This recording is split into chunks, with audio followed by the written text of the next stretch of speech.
अनि बसको ट्राभल पछि म चाहिँ ट्याक्सीमा चढेँ किनकि त्यहाँभित्र बस जाँदैन थियो।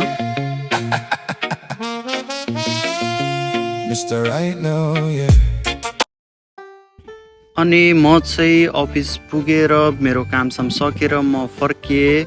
अफिसभित्रको सिन चाहिँ मैले देखाउन सकेन, सरी त्यसको लागि, किनभने अब अफिसभित्र अलाउड पनि छैन।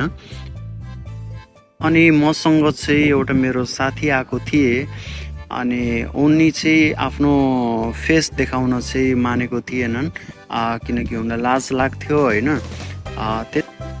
अनि म चाहिँ साथीसँग गफ गर्दै गर्दै अगाडि बढिरहेको थिएँ अनि साथीले पनि बिचमा कमेडी गर्दै थिए होइन। यो बिल्डिङ त तिम्रो होला नि, ऊ बिल्डिङ त तिम्रो होला नि भनेर भन्दै थिए।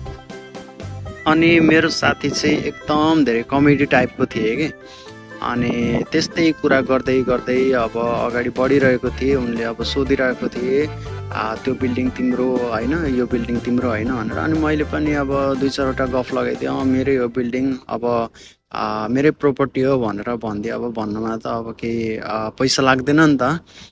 अनि त्यसै गरी म चाहिँ पार्क पुगेँ।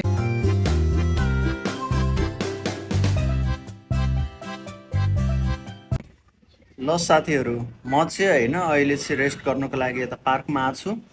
अनि एकदमै धेरै गर्मी छ, म्याक्सिमम 50 क्रस नै छ होला, 50 डिग्री सेल्सियस क्रस नै छ होला, त्यस्तो गर्मी छ होइन।